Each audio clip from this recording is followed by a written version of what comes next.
Today we have Rawley Grau with us.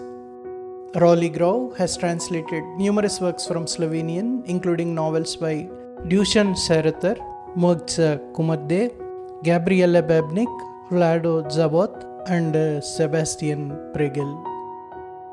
5 of his translations were longlisted for the Dublin Literary Award, and his translations of Šarotar's Panorama and Billiards at the Hotel Dobray were shortlisted for the Oxford-Weidenfeld Translation Prize.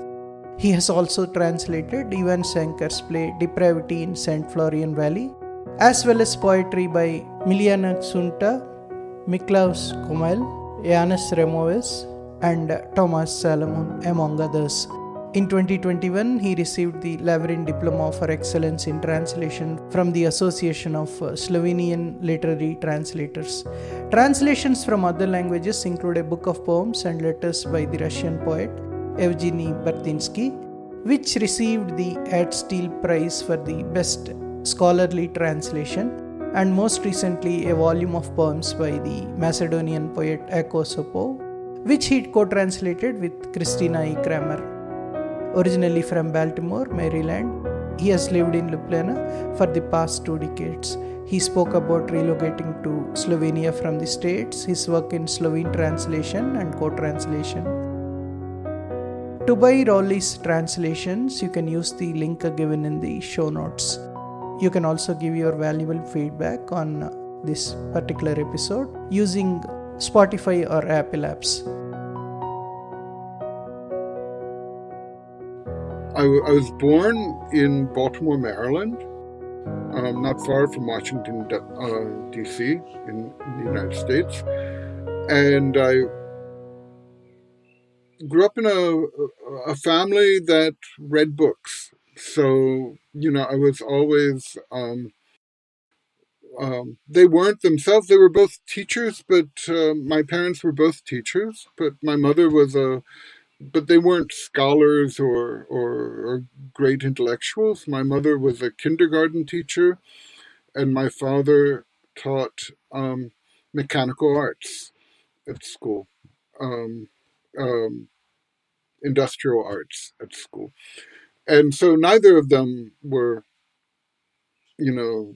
big readers in the sense of reading difficult books or anything like that, but they valued reading. And so my brother and I were always read to, as small children. Books were always an important part of my life. My mother, as a kindergarten teacher, particularly understood the importance of introducing very young children to reading. And I loved that, and I loved poetry particularly. And curiously enough, I recently realized that one of the things that inspired my love for poetry was the fact that when I was a small child, I had something of a speech defect. I still have a lisp that I'm aware of, but I had trouble pronouncing some words or whatever. And so my mother sent me to a speech therapist. And part of when I was about 4 or 5 years old. And part of that was the teacher, the speech therapist, had me read words that rhymed. And I remember this was my introduction to the sound of words in a very focused way. So that I remember, literally, remember thinking, oh, big and pig. And they sound alike, but there's a difference. There's a little difference, and that this is an important difference. And I think that this awareness, when I was 4 or 5 years old, a very conscious awareness, influenced my love of language and my love of the sound of words. So that was very important to me, but I always loved listening to people read books, reading and listening to poetry being read, particularly rhymed poetry. When you're a child, there's something magical about words, the play of words. And so I always loved that. And I had the very good fortune to go to an excellent school where my mother was a teacher. This was the Friends School of Baltimore, which went from preschool to 12th grade. It was a private school, and normally our family would not really have been able to afford this school. It was a very expensive school to go to, but because my mother taught kindergarten there, my brother and I received free tuition, and so we went there, and it was one of the best schools in the city. And so I had really wonderful teachers. I remember, again, I had really wonderful English teachers, but one of them in particular, Mrs. Cushing, sort of taught us a lot about poetry, and this was in 10th grade. And I remember she really opened up for me the idea that a poem sort of contained a whole world inside it, and the sense that the job as a reader was to understand how the words worked together and how they played off of each other, and how repetitions were important, and how the poem was crafted, how it was made, and that has stayed with me all through my life. So at the same time, the school I went to, very unusually would have been in the late 1960s and early 1970s, the school offered Russian as an option for language learning, which was very unusual in America during the Cold War, for a high school to teach Russian. But the woman who taught Russian there was actually one of the pioneers. Her name was Claire Walker. She was a pioneer in teaching Russian at the high school level. Started learning Russian in about 1970, 71, when I was 15 years old, 14, 15 exactly. And but Claire Walker actually started teaching Russian in the 1950s, around 1954, even before Sputnik went into space. And she had problems, but because the parents were angry that this woman, she also taught history and other things at the school, but they were angry that this woman was teaching students the language of the communists, and fortunately the headmaster of the school completely supported her. So I was very fortunate. So it was through learning, even in high school, then I was introduced to not just the standard Russian novelists that everyone learns about, Tolstoy, Dostoevsky, Chekhov, Turgenev, but to Pushkin. And that was a transformation for me. I fell in love with Pushkin. I was reading, we read, even as a high school student, we were reading Pushkin and Chekhov in Russian. And the school still exists. It's a very good school. It's a Quaker school, which is you may know, your readers, probably your listeners know about the Society of Friends, the Quakers. And in fact, Claire Walker herself was a very devout Quaker, and the Quakers are a religious group that was started in the 17th century in England.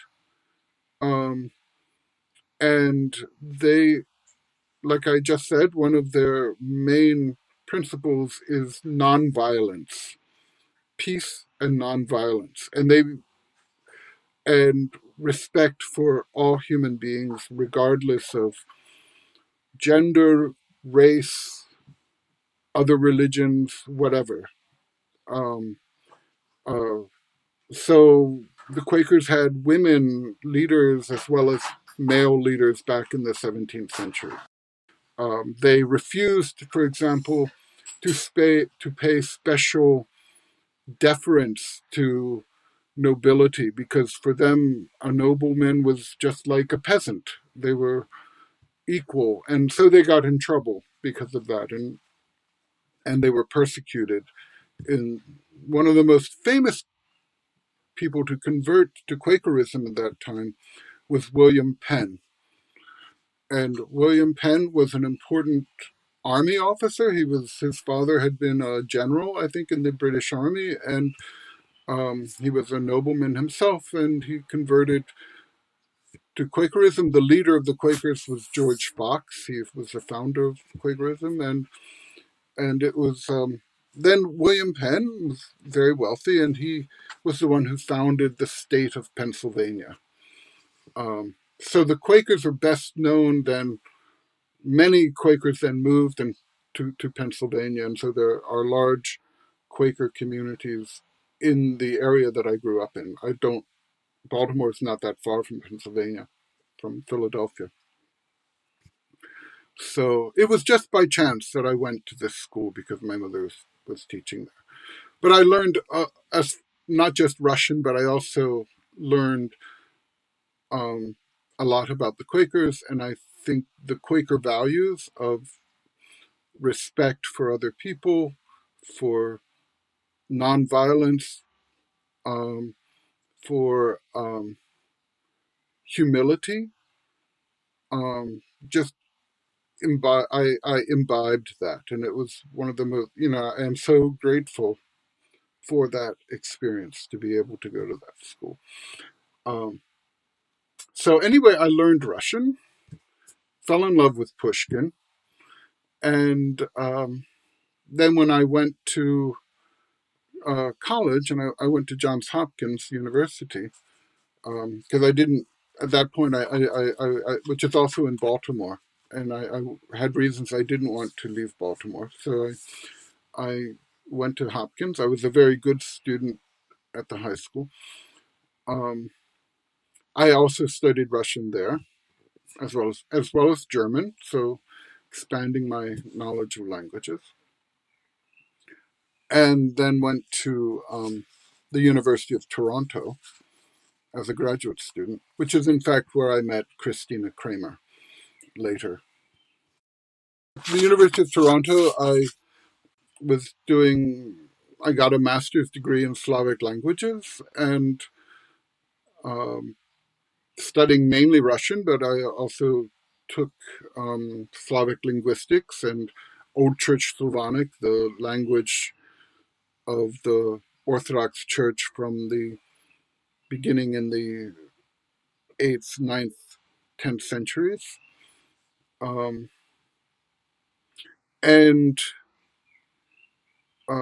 But I didn't learn Slovenian at that time. I was just focused on Russian. And I began working on a doctoral program and was working on the poet Yevgeny Baratynsky. And ultimately, not that long ago, I finally sort of published a book of Baratynsky's poems and letters, which was an important landmark in my life as well.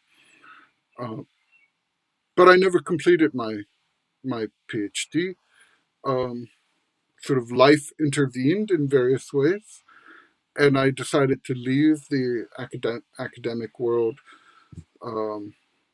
But by that time, I wasn't a translator, but in any official sense, I published one or two translations by chance when someone asked me to do something, but it wasn't my career path. But when I was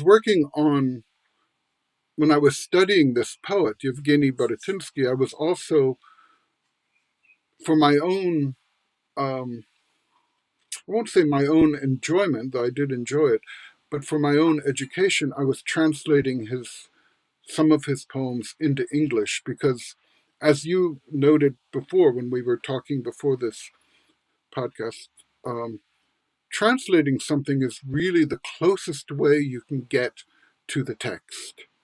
You can understand the text is so. But I did it not for that purpose intentionally. I wasn't thinking that, but only because I loved the poem. And it's like, I love this poem and I would love to be able to reproduce it in English and see it as a challenge to myself. And so that's when I started translating, was when I was working on my PhD work for Baratynsky. But then I left academia for a number of reasons, and I just became disillusioned with the universities, not necessarily the University of Toronto, but just university life and everything else. And I had other things I wanted to pursue. Part of the reason was that in that process, not at that time, I also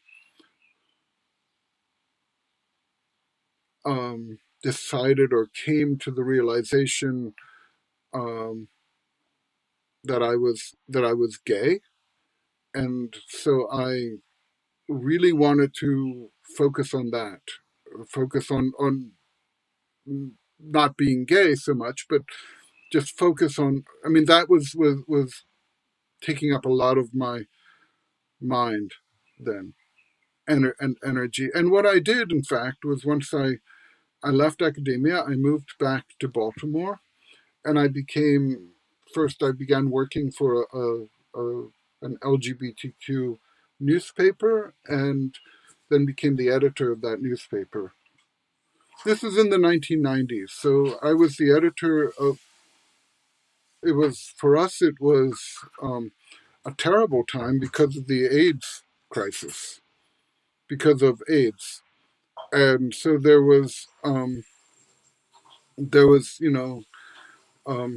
great deal of homophobia that was very blatant. It was in the media, it was in government, and it was we so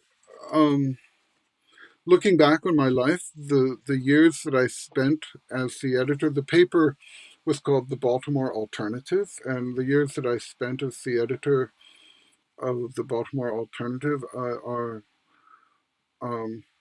certainly, I did things there that I'm most proud of everything I've done in my life.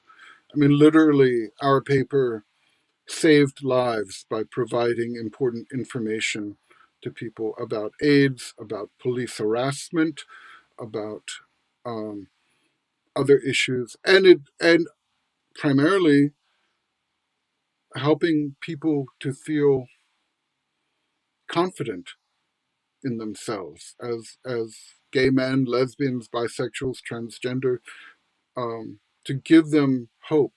And so probably of everything I've done in my life, that's probably the most important thing that I've done. Truly honored, Ravi. Through this podcast, I was able to speak to you. Well, thank you. Thank you. But at the same time, even as I was doing this important work, I realized that I felt, I won't say unfulfilled, but I felt that there were other things that I wanted to do. I'd spent up till that point, my life had been devoted to literature and to languages, and I was missing that. I mean, I dealt with that somewhat. Our newspaper was also an important source for arts and culture in the city, but I felt like I wanted to do that. I was also missing the experience of living abroad. As a student of Russian, I had twice lived in the Soviet Union for longer periods, once for 4 months and once for 9 months, learning Russian and doing research. And I missed that experience it's part of my nature, of being in a foreign country and absorbing that experience of the foreigner and learning a language and getting to know another culture. And that I missed. And so my parents both died. My mother died in 1998, and I inherited some money, and I decided that I would use this money to move to Europe. And so the question, of course, was where should I move?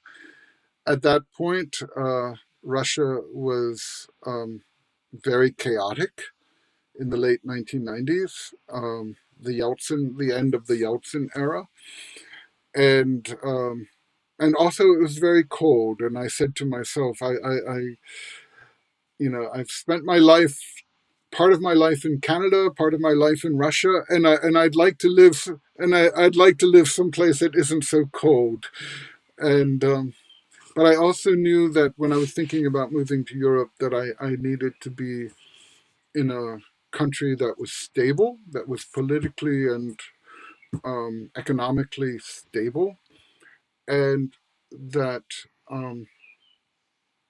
was Slavic, because I wanted to be, having learned Russian, I wanted to be in a country that I could fairly quickly learn the language of that country.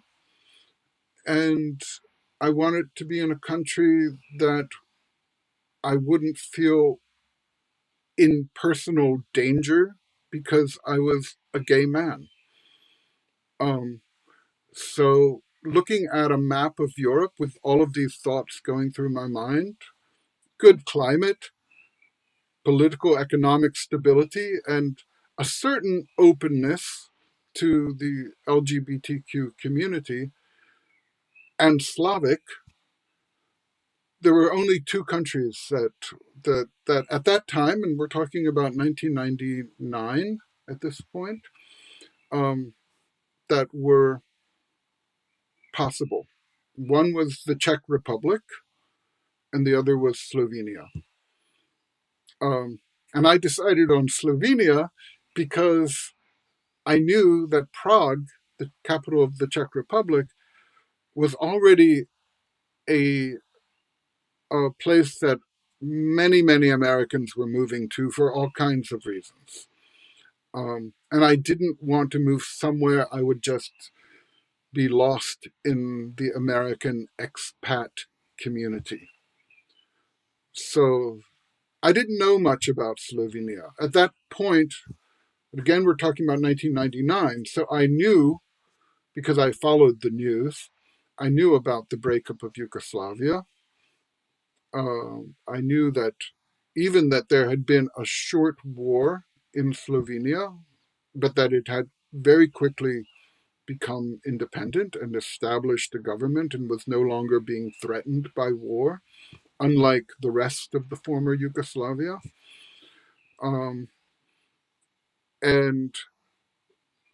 But I didn't know much about the country beyond that.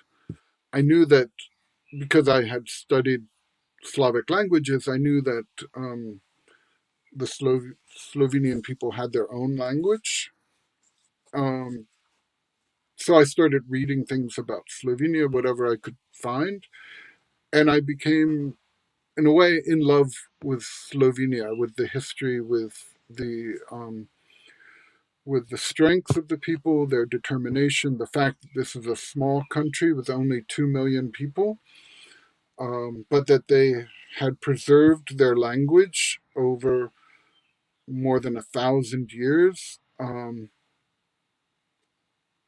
even though they had never had their own independent country, unlike Croatia or Serbia or even Bosnia. There had never been a time when there was a Slovenian political entity other than under Yugoslavia, where there was the Socialist Republic of Slovenia. But they were still part of Yugoslavia. Once I decided that I wanted to that I was thinking about moving to Slovenian. Of course, I wasn't going to make a decision until I actually went there and saw what it was like. But then I started to learn Slovenian. So in the year 2000, I came on my first trip to Slovenia, spent about 2 months in the country and just fell in love with it, felt at home in it. Many years later, after I had moved here, a friend of mine asked me if I missed the landscape of Maryland, where I'd grown up. Because when she herself had the experience of living in America, and she found that she was missing the landscape of Slovenia. And when she asked me that, I had never thought about this before, but I said, no, in fact, the Slovenian landscape has always seemed really familiar to me. And then I realized why. I said, because it's the landscape that I saw as a child when I read fairy tales. And it's true. The typical Slovenian landscape throughout 90% of the country is that of a rolling hills with a little village on top of a hill and a church on the very top of the village, usually with a river of some kind running through it or in front of it. And beyond this little village with the church is a higher point, like a small mountain. And on top of the mountain, there's a castle. And this is the fairy tale, and it's very green. It's all very green with this beautiful little river running through it. And this is the landscape of the fairy tale. The village, the church, the castle, and the hills, and the mountains. And this is Slovenia. And so that landscape, and I realized that even on my first trip, as I was taking a train, I'd been to visit Venice, which is not very far away from Ljubljana. Just 2.5 hours to drive. And I was coming back on a train from Venice to Ljubljana. And I was looking out the window as it was getting light. It was a night train. And so it was about maybe 5 or 6 in the morning. And I was looking at the landscape and I was thinking, I love this place. I mean, I love this landscape. I love the little villages that we're passing. And I don't know what it was. I didn't know what it was at the time. But so I immediately felt this love for Slovenia when I moved here. Even before I moved here on that first trip. So then I decided, you asked when I learned Slovenian, I'd already started to learn the language just through you buy a Teach Yourself Slovenian tape and book. And so I started doing that. I'm very good with learning languages in a formal way, like learning grammar. There are 2 kinds of language learners. One learns grammar and the other learns how to speak, basically. And I'm the grammar guy. I love grammar. And so I was learning the grammar. And it wasn't that difficult for me because I had learned in graduate school Old Church Slavonic. And Old Church Slavonic is an early form of South Slavic language. And so Slovenian is a South Slavic language. And so it felt weird to me a little bit because I was learning a modern language, but I was recognizing things that I had known when I was studying this language from the 10th and 11th century. But in the modern language, they were talking about computers and cars and other things like that. So it felt very weird. It's like reading Shakespeare or Chaucer, where they're talking about computers and cars. That was my impression when I was first learning Slovenian.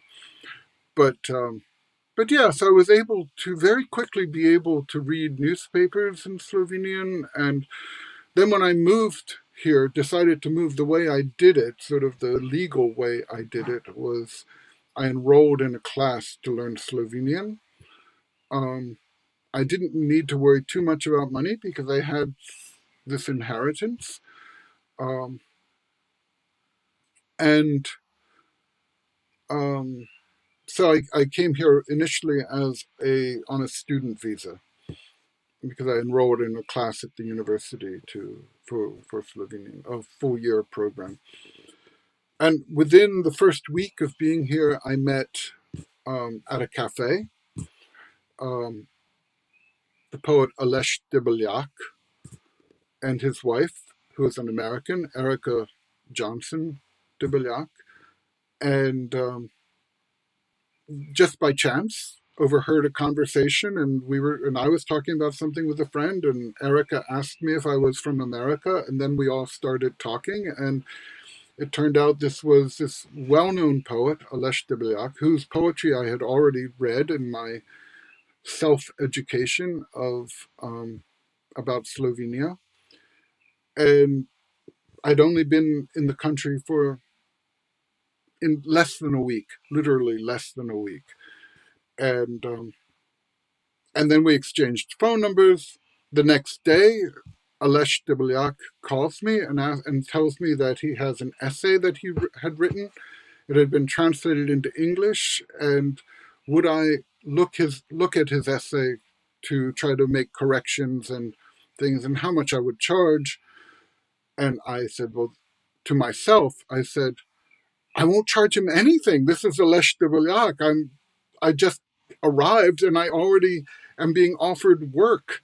I'm not going to, and I said, so I gave him some small, I said, I'll charge what would be the equivalent of like $15 for this, 30-page essay to proofread and copy edit this essay. And he asked me $15 a page. And I said, no, for the whole thing. And then he laughed and he said, you should talk to my wife, Erica, who herself was already a professional translator, about how much you should charge.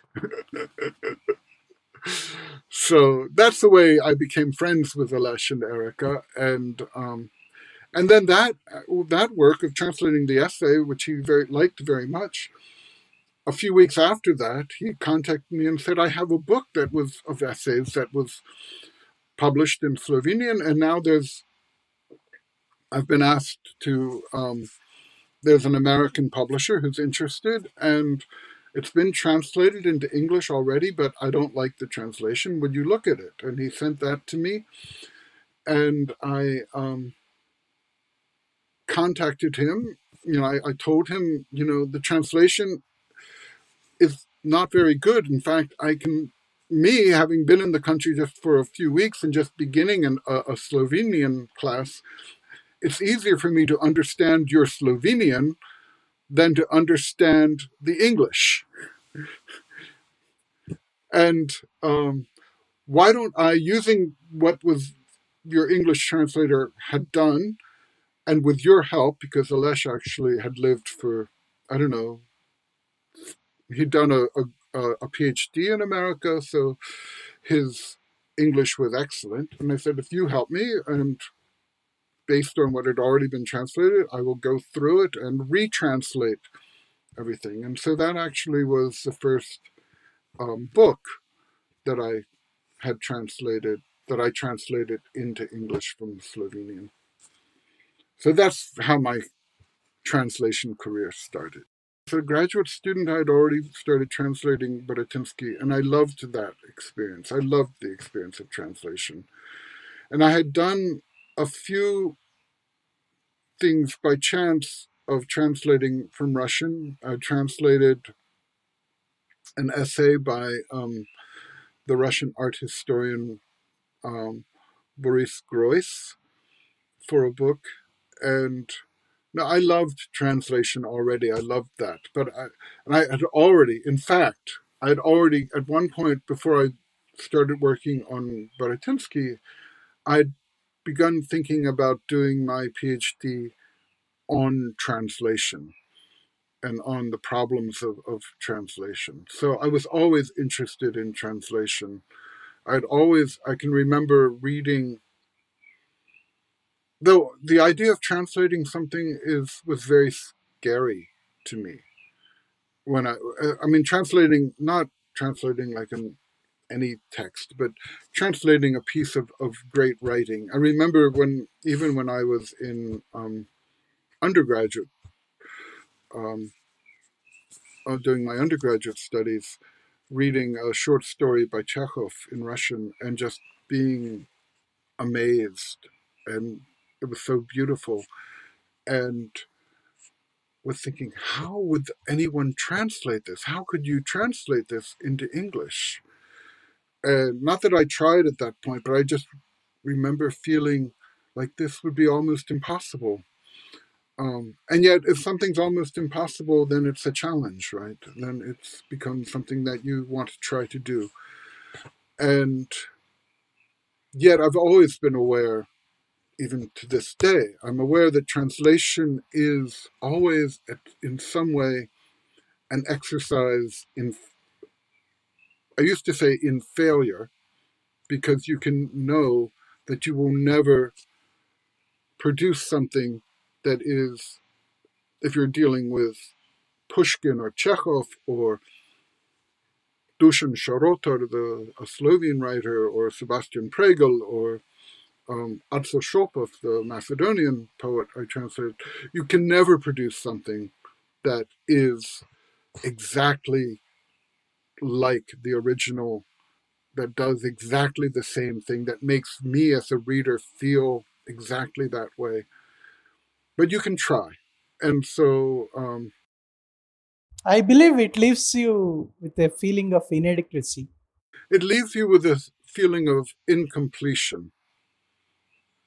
Not so much that your translation is inadequate, but that it's not quite there. You might think that your translation is actually a very good translation. So I don't feel inadequate as a translator. I feel like I can produce a good translation. I know what a good translation is. But I always feel like the hardest thing is to turn in your translation to the publisher, or to say, this is ready to go to press. Because it's never ready to go to press. You always want to go back and make improvements, and you always, even after a book has been published, I'll be walking around somewhere, I'll be reading something, and I'll be thinking, oh, that is the word I should have used. That is what I should have done with this. Or I read one of my translations, or like today, you've asked me to read something, even if I'm reading it, I'm thinking, oh, I wish I had done something different than I'm doing here. So there's always that sense, not that it's that you have failed.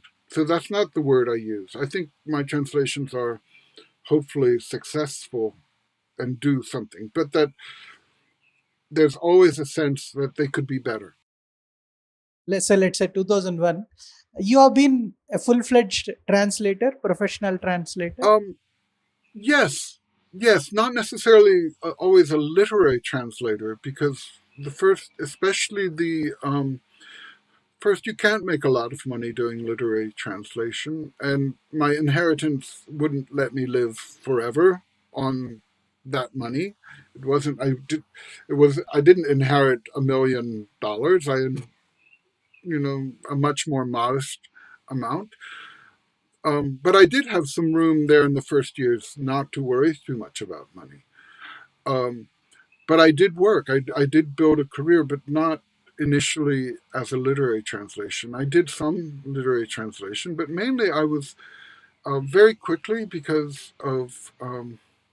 also because when I was in Baltimore, apart from the working at the gay and lesbian newspaper, I also began working at there's a group of people who were involved in the arts, in the visual arts, and they began publishing a journal on the visual arts called Link, and they invited me to be on the editorial board for that. And so I was,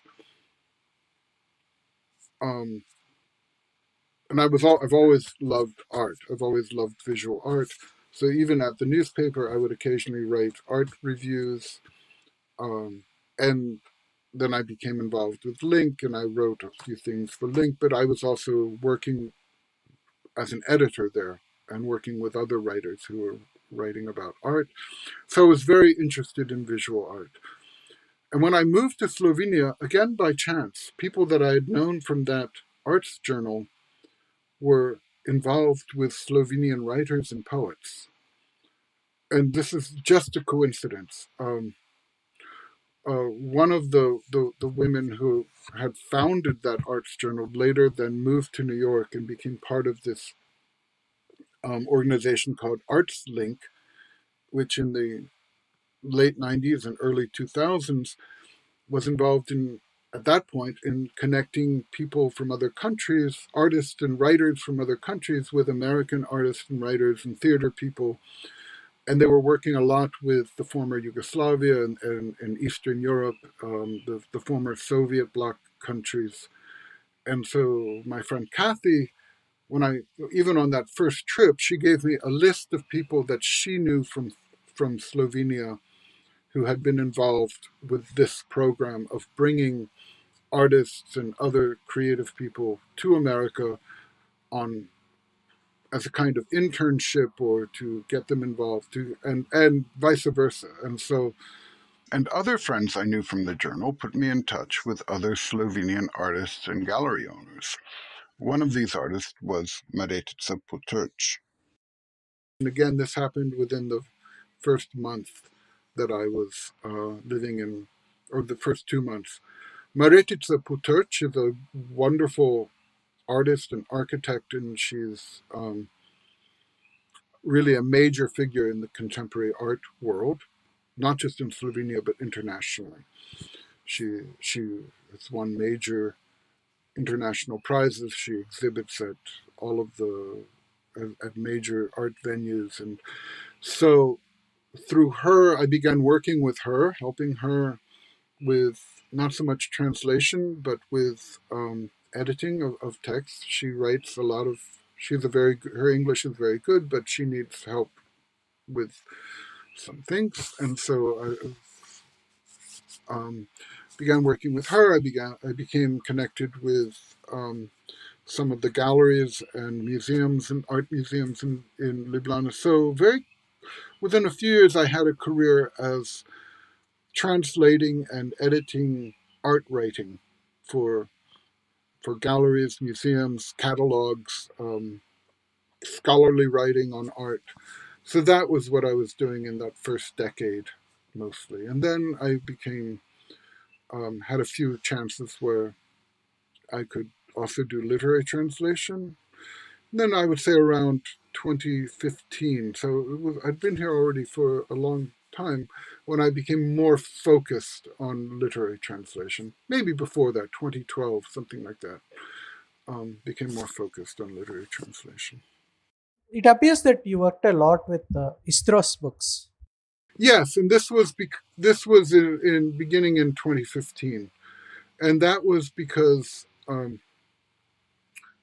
Istros Books was part of an European Union program. At that time, Britain was still part of the European Union, and Istros is a publisher based in London, and they had through this program, EU program, they had formed a partnership with a Slovenian publishing house and translated under this program, I think, a number of 5 books or something like that. So I began working with them.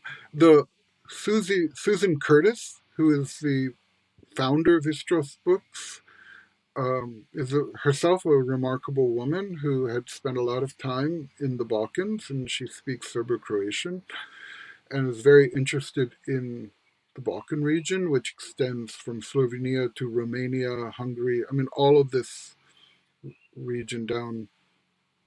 And she's one of the few publishers in the world, English language publishers in the world, that really focuses on literature from Southeastern Europe. So this is why I've worked so much with Istros books. Now, coming to the craft part of it, Slovenian musically, it sounds quite different from English. Musically, to me, when I first came here and was listening to people speak Slovenian before I could really understand very much, I thought it sounded like rain, like the pitter-patter of rain. And the reason for that is that in colloquial Slovene and spoken Slovene, there's a lot of vowel reduction, which means that a word like that might be spelled P-E-S in English, which you would say is pes, maybe pronounced pes or pace. In fact, it's pronounced puss. Puss. So that E is just reduced. And this happens a lot, which is also one of the things that has makes for a language learner, a Slovenian language learner, it's difficult because the spoken language sounds very different from what you would expect just reading the language, the formal language. So there's a verb which means simply to do or to make, and it's spelled and pronounced in a formal setting, like if you heard a news announcer use it, they would say narediti, narediti, and it's the infinitive of the verb to do, to make. But you would never hear a person just speaking in conversation with their friends say narediti.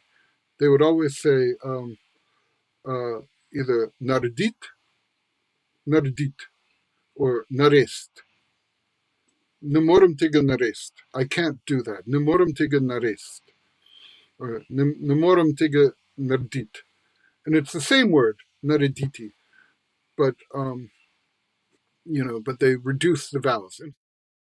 You also translated, interestingly, Macedonian poetry. Yes. By collaborating with Christina Kramer, and whom we have also interviewed on our podcast. So could you please talk about the experience? It was one of the most wonderful experiences that I've had as a translator. It was Christina, who is an excellent and quite really phenomenal translator of Macedonian literature. As I had mentioned, I met her when I was a student at the University of Toronto, a graduate student, and she was a brand new professor there. And we worked together. I was teaching Russian, and she was my boss, essentially. So we became friends, but we didn't stay in touch after I left. And then, again, coincidence, our paths crossed a few times. I won't go into the details. So we regained touch around 2014, 2015 more. So back in 2020, in the middle of the pandemic, Christina contacted me and said that she'd been approached by a Macedonian woman asking if she would be interested in translating this woman's father's poetry. And Christina knew who this poet was, but Aco Šopov, but she hadn't read his poetry, so she knew he was an important Macedonian poet. But she wrote to me and said that she felt uncomfortable translating poetry. Christina's translated a lot of prose, but she didn't feel comfortable translating poetry. But she knew that I had, and she was familiar with my translations of this Russian poet, Baratynsky, that had been published in 2015, 5 years earlier. So she had said, I wondered if you would be interested in translating this poet. And my response was, you're crazy, because I don't know Macedonian. How could I translate this Macedonian poetry? So anyway, to make a long story short, the poet's daughter, Yevgeny Šopova, who was really the third member of our collaboration, suggested that Christina and I, translate Šopov together. So we started off, and I said, well, let's try. And we were both quite happy with the result after translating a few poems. And Yevgeny Šopova, who is herself an amazing woman and a literary scholar, and as well as, the guardian of her father's poetry, said that she was very happy with it as well. And so that's how we started. Yeah, basically Christina translated it from Macedonian to begin with, and you helped her fine-tuning it. Right, that was our process.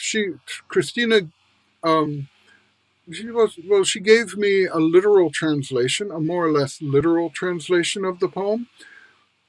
Actually, she gave me 3 versions. One was a very annotated version of the poem in the original, explaining peculiarities, perhaps, or stylistic things about the words, and then she gave, and then the second. So that's the original with all of the stress indicated, all of the accents indicated.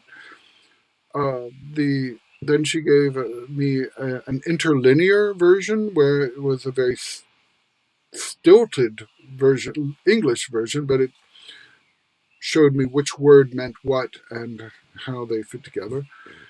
And then she gave me sort of a more or less literal translation of the poem, but without really concern for anything poetic about it, without rhyming. I mean, Šopov usually uses rhyme in his poetry, and so without rhyming or without trying to make it sound poetic, just what the poem means. And so that's how we would proceed. And then I would try to take all of that and produce something that I thought sounded like poetry. We would discuss it back and forth, and it was a wonderful process.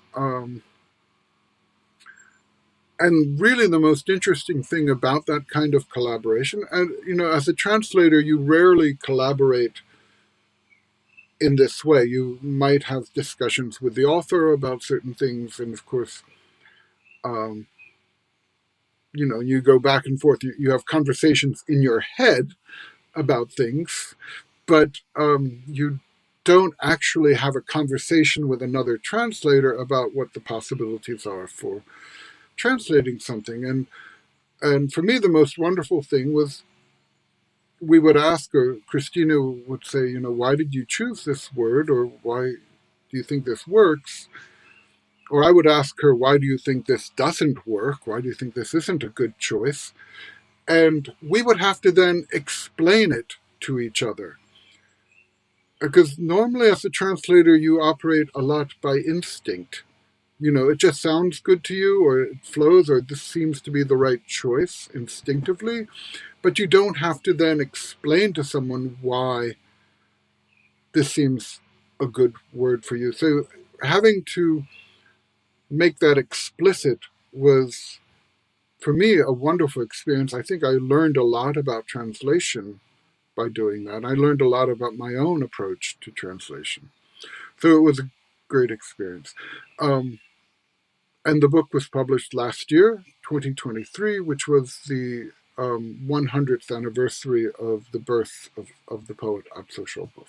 Oh, and in the process, I should say, just to add, so you don't think I was just working solely with English, I also fairly quickly learned to read Macedonian. Because, again, Macedonian is a South Slavic language. So knowing Slovenian, knowing Russian, and knowing a little bit of Serbo-Croatian, I really fairly quickly learned to read Macedonian. Macedonian has a very unusual grammar compared to other South Slavic languages, but But so, and I also went to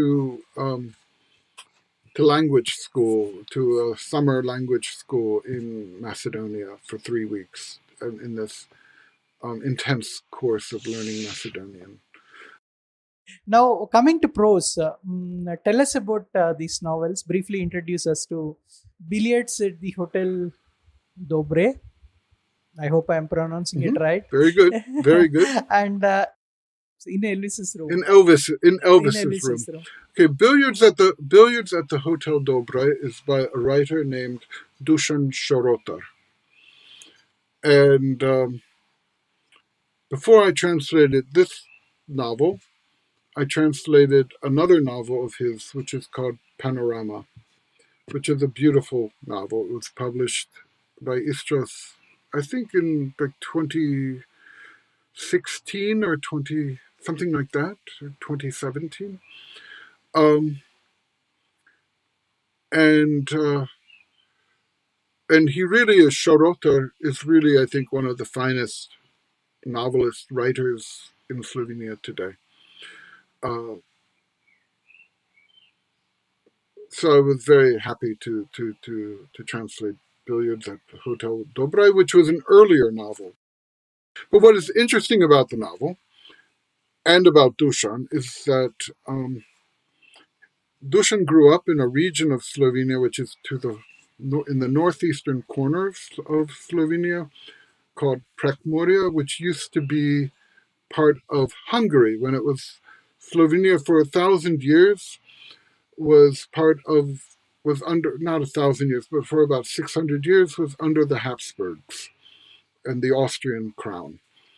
And then it was part of, which also ruled over Hungary. But in the middle of the 19th century, Hungary and Austria became Austro-Hungary, and Hungary took over the administration of a large region, and part of Slovenia was under the Hungarian administration. The rest of Slovenia was under Austrian, directly under the Austrian crown. Slovenia was divided into various regions, and sort of an important part of Slovenian history is that the Slovenian people were never united, even when they were part of the Austrian Empire. They were never united as one area within the Austrian Empire. They were always divided into areas which had mixed populations of Germans and Italians or Hungarians, and there was only one region, which is sort of the area in the middle of Slovenia, which was called the Duchy of Carniola, where there was a majority Slovenian population.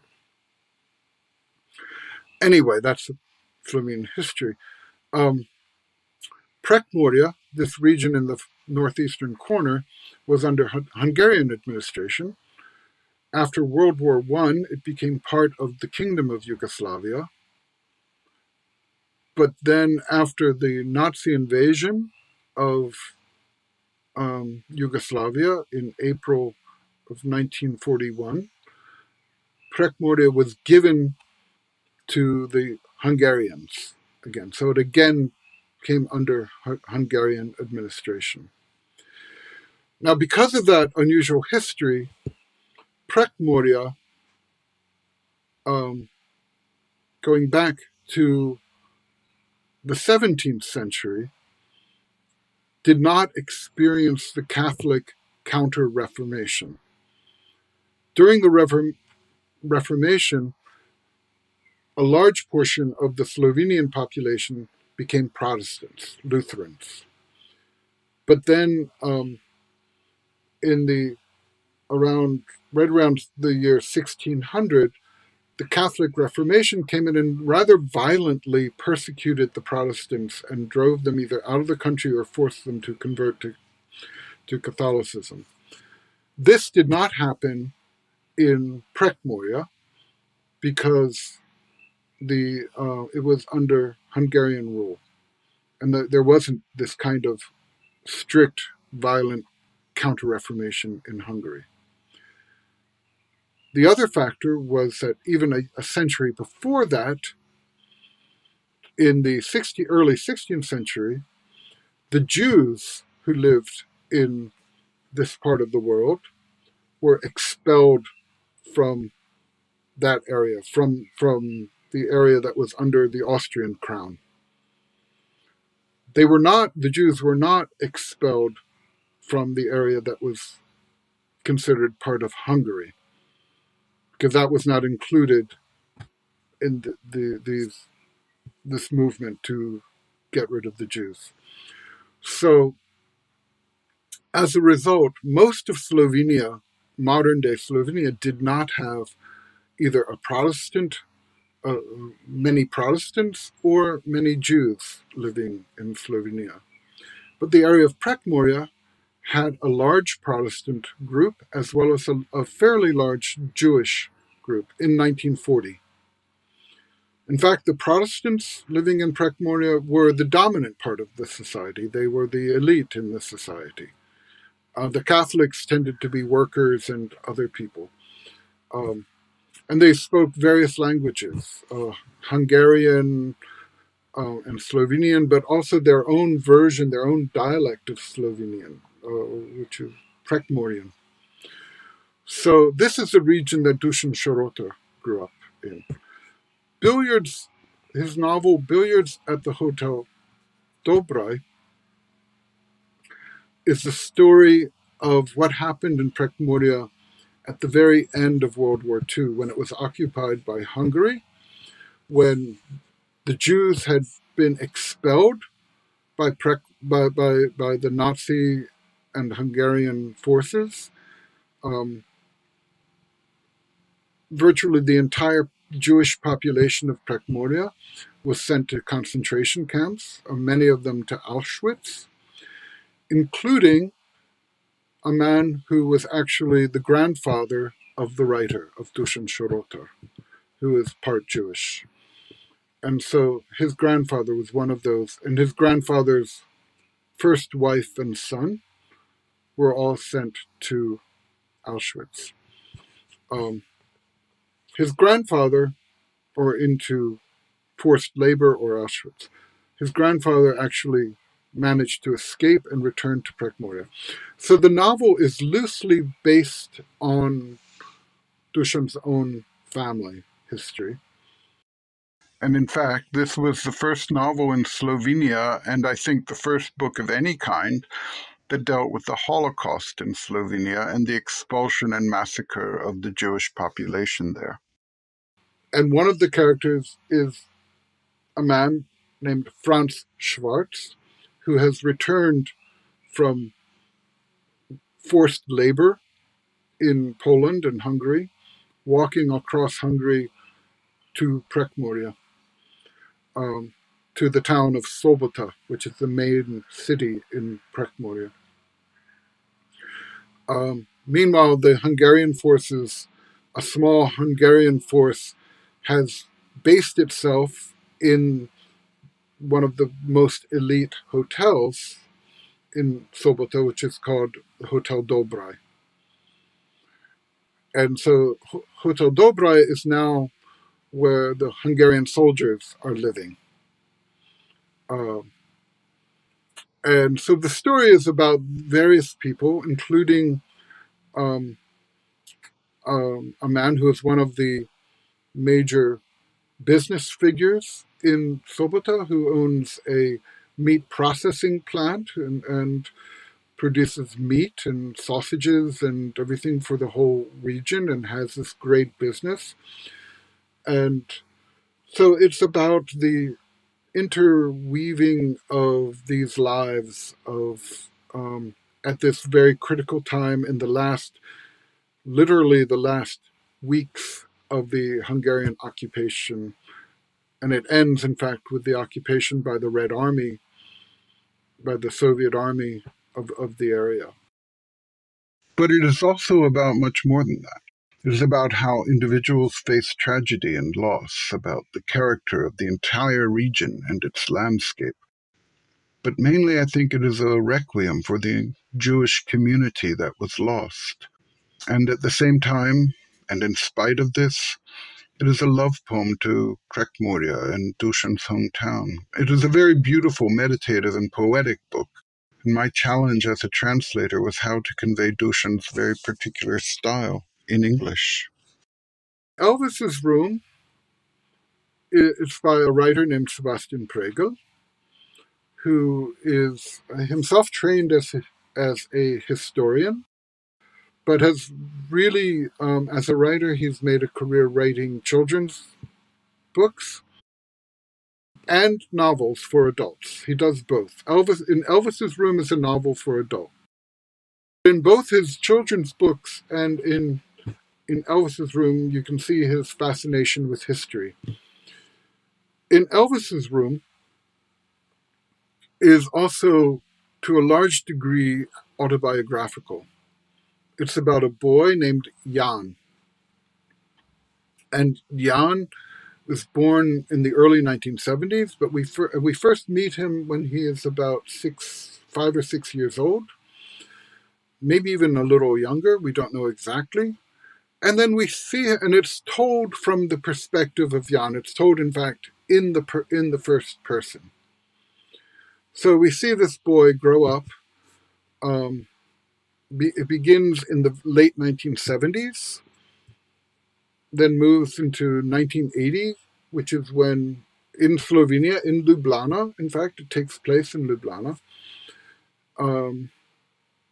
And we see him in the 1980 when Tito dies and how the society reacts. And then it goes through his life until he is, his experiences as a boy, making friends with people in the school that he goes to,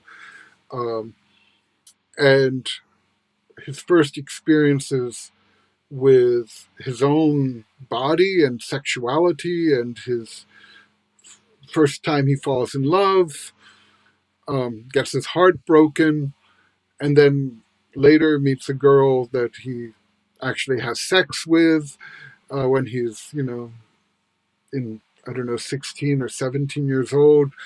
And then but what is happening on the margins of the novel is history, the history of Slovenia in that very critical decade, beginning with the death of Tito, who was the dictator of Yugoslavia, the president of Yugoslavia, and watching as things begin to fall apart in the country, as there are secrets that dating back to the end of World War II, which begin to come out in various ways, and there's a certain amount of freedom that people more freedom than they'd felt in the past. People can travel more and other things like this.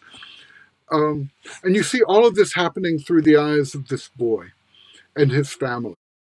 And we see Jan as he does his military service in the Yugoslav army in 1989 and 1990, as the country is already fracturing and major changes are happening in Eastern Europe.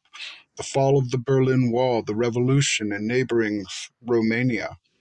And then not long after that, Slovenia declares independence, and Jan is fighting against the Yugoslav army during Slovenia's 10-day war. And then, even worse, there are the much bloodier wars in Croatia and Bosnia. So we have the full trajectory from the apparently stable life of Tito's Yugoslavia to the breakup of the country and the new tumultuous era of the 1990s, all of which Jan experiences directly as a child, a teenager, and a young man. And one of the things that happens to Jan when he's a child is that he is bullied at school. It's told from the first person of the boy. And one of the things that happens in his school is that he's bullied. He and a few of his friends walk to school. They all live in the same neighborhood, so they walk to school, which isn't that far away. But there's this gang of kids who are about 3 or 4 years older than maybe 2-3 years older than they are, and they bully him. And one of his friends is a boy named Elvis. And Elvis gets beaten up one day because Elvis is different. Elvis is not a Slovenian. The bullies call him a gypsy. And Elvis says, I'm not a gypsy. But they beat him up. But Jan, quite bravely, but very instinctively, sort of fights back and helps Elvis. As a result of this, Elvis's father falls in love with Jan. Of course, he saved his son, right? So he invites Jan and his family over to dinner and to meet, because they've never met. The families have never met, and the families become friends. And so, but Elvis's family are actually from the Turkish minority. They're Muslims from the Turkish minority who moved to Slovenia not that long before the children were born. And, and so this is one of the experiences, too, of Slovenians' attitude toward non-Slovenians who come from other parts of Yugoslavia, but live in Ljubljana. And we see Jan as he does his military service in the Yugoslav army in 1989 and 1990, as the country is already fracturing and major changes are happening in Eastern Europe. The fall of the Berlin Wall, the revolution in neighboring Romania. And then not long after that, Slovenia declares independence, and Jan is fighting against the Yugoslav army during Slovenia's 10-day war. And then, even worse, there are the much bloodier wars in Croatia and Bosnia. So we have the full trajectory from the apparently stable life of Tito's Yugoslavia to the breakup of the country and the new tumultuous era of the 1990s, all of which Jan experiences directly as a child, a teenager, and a young man. And one of the things that happens to Jan when he's a child is that he is bullied at school. So it's actually in that relationship between Elvis and Jan, they are friends, but Jan meets Elvis's older brother, whose name is Ali. And Elvis just has so much admiration for Ali. He's older, he's a nice boy, and he introduces him to things like Sandokan. You probably know who Sandokan is, this popular hero in the Islamic world, right?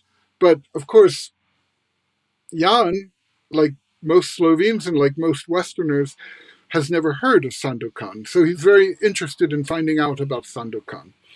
He knows Superman, and he actually has this action figure called of Superman.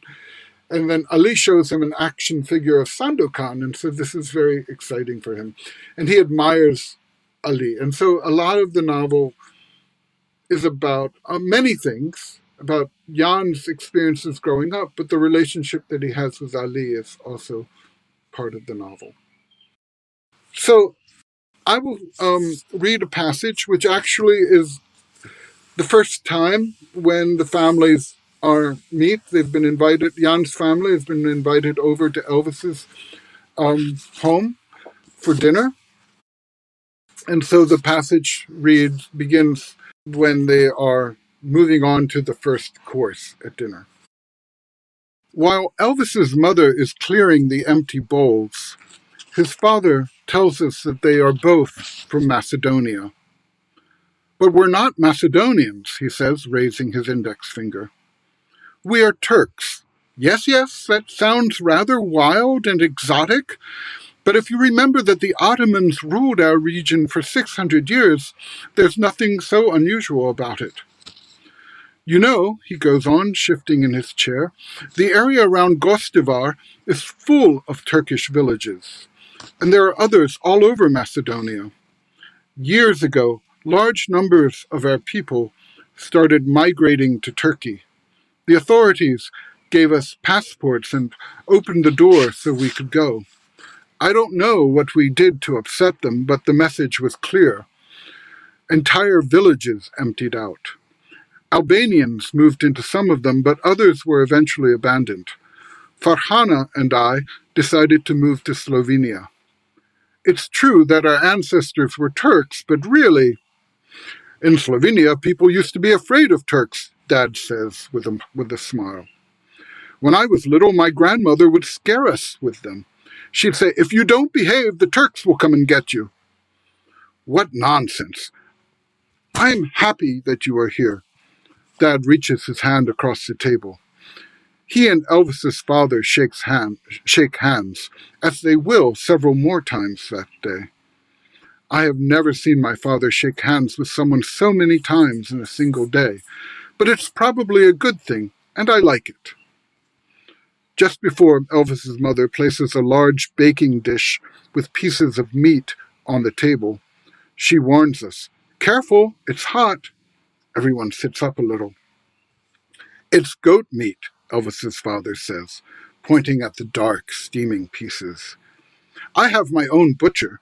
He always saves the best pieces for me."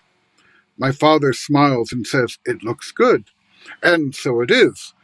Fikret pats down his mustache. "You'll see, it simply melts in your mouth." While we're eating the thready meat, our parents talk among themselves. At one point, I catch the boys were named after men. Fikret wanted them to be... At one point, I catch the boys were named after men Fikret wanted them to be like when they grew up. A good heart, a velvet voice, and an iron fist. The older boy was named after the world's greatest boxer, the younger after the world's greatest singer. The girl was named after their grandmother. I don't listen to the rest. I'm trying to eat as fast as I can so I can leave the table as soon as possible. I'm certain Elvis and Ali have more things to show me. And besides, I want to hear more about Sandokan. Ali has to know a lot more than he's told me so far. I'm glad that I met someone who's going to be a pirate. A few hours later, when we are getting ready to go home, it's already growing dark outside. Elvis's father asks us more than once if he can give us a lift. My parents say there's no need. After all, we're practically neighbors. At last, we all shake hands, each in turn, and say goodbye. As we're walking home, Mom keeps saying, "What nice people they are. I would never have guessed they're Turkish. I didn't even know there was a Turkish minority in Slovenia, in Yugoslavia." Dad is mostly quiet, but then he says that we're too superficial. For us Slovenians, they're all one and the same. It doesn't matter if they're Croatians, Serbians, Muslims, Montenegrins, Macedonians, Albanians, or Turks. We call all of them Bosnians and have no idea what makes them different from each other. When we're home, I run to my room. I pick up Superman and tell him, "I have news. I just met Sandokan." Then I tell him that from now on, I'm going to be friends with Elvis's brother, Ali, too. If Superman could talk, he would tell me, "This association will, in a very short time, cost me some bruises." He would tell me, "Our friendship will not last forever, although right now that seems impossible." He would say a lot of things are going to change, but mainly, in the time that is coming, the two of us, me and Ali, will change. He would tell me that a time will come when we will be completely estranged from each other, to the point where we don't even know each other anymore. And that sometimes when I think of him, I will be filled with anger and sorrow. At the same time, both equally strong. And that many years later, when I ask myself what really happened between us, I will feel a kind of sadness. I will wish we were children again, sitting on the floor in Elvis's room. One boy saying he's going to join the pirates, the other boy listening and believing every word. He admires him and wants to be like him. If Superman could talk, he would tell me that things in life often turn out differently from what we wish, that wishes and hopes mostly remain unfulfilled, but that some wishes, of course, are fulfilled, and they inspire us with hope for all our later wishes, both big and small. They are why we get excited and look forward to things. They are why we don't despair. If Superman could talk, he would tell me, "Be friends with this boy who will soon leave to join the pirates, and never let fear get the better of you. But when it's time for you to part, go your own way and do not look back." Wonderful. Now, please do the poetry part. Suppose poem. Okay, this is a poem by Aco Šopov.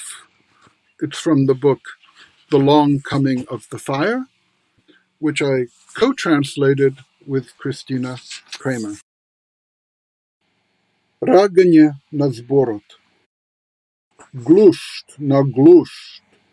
Kamen vers kamen. Kamena šuma iz zemljina. Glusht na glusht. Kamen vers kamen. Od kamen I nije obata. Čadi nohta. Zborot se dvoji od temninata. Modar jaglen mu gori v utrobata. O ti, što postojiš, zašto ne postojiš? Nebo to go dulaš, lulaš, nemljata ja vrtiš.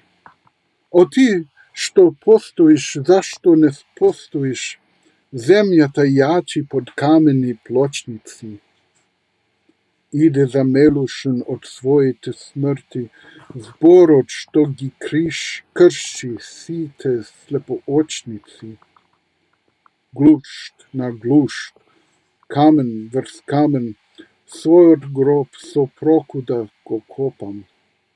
Otvori me prokletijo, ti tvrdino kamena, da izgoram vol jaglenost na zborot, da se stopam. Birth of the word. Gnarl upon gnarl, stone upon stone, stone forest, frozen solidness. Gnarl upon gnarl, stone upon stone, stone too, the both of us. Smoke rises in the night, the word separates from the darkness, blue coal burning in its bowels.